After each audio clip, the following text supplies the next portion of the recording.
হযরত ইউসুফ আলাইহিসসালাম ছিলেন হযরত ইয়াকুব আলাইহিসসালামের ছেলে। ছোট্টবেলা থেকেই তার ভাইয়েরা তার প্রতি হিংসা পোষণ করত, কারণ ইয়াকুব আলাইহিসসালাম তাকে খুব ভালোবাসতেন। একদিন ইউসুফ আলাইহিসসালাম একটি স্বপ্ন দেখেন, যেখানে 11টি তারকা, সূর্য এবং চাঁদ তাকে সেজদা করছে।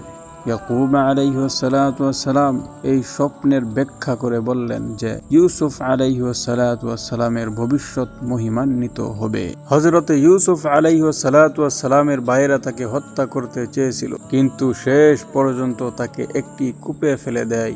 কিছু ব্যবসায়ী তাকে উদ্ধার করে এবং মিশরে দাস হিসাবে বিক্রি করে দেয়। মিশরে ইউসুফ আলাইহিসসালামকে পুতিফারের বাড়িতে কর্মকর্তা হিসাবে রেখে দেওয়া হয়।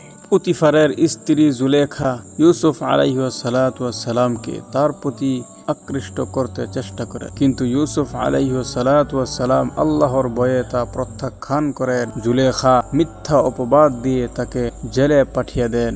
জেলে থাকাকালীন সময় ইউসুফ আলাইহিসসালাম 2 কয়েদির স্বপ্নের ব্যাখ্যা করেন, যা সঠিক প্রমাণিত হয়। তারপরে ফেরাউন একটি স্বপ্ন দেখে, যা অর্থ কেউ বুঝতে পারে না। ইউসুফ আলাইহিসসালামের ব্যাখ্যা অনুযায়ী মিশরে 7 বছরের জন্য প্রচুর সফল হবে এবং তারপর 7 বছরের জন্য দুর্ভিক্ষ হবে। ফেরাউন ইউসুফ আলাইহিসসালামের বুদ্ধিমত্তায় মুগ্ধ হয়ে তাকে মিশরের প্রধানমন্ত্রী নিযুক্ত করেন। ইউসুফ আলাইহিসসালামের পরিকল্পনা অনুযায়ী দুর্ভিক্ষের সময় মিশরের জনগণ পর্যাপ্ত খাদ্য পায়। দুর্ভিক্ষের সময়ে ইউসুফ আলাইহিসসালামের ভাইয়েরা মিশরে খাদ্য নিতে আসেন, কিন্তু ইউসুফ আলাইহিসসালাম তার পরিচয় দেন নাই। অনেক ঘটনার পর ইউসুফ আলাইহিসসালাম তাদের পরিচয় জানিয়ে দেন এবং পুরো পরিবার মিশরে এসে পুনরায় মিলিত হয়ে যান।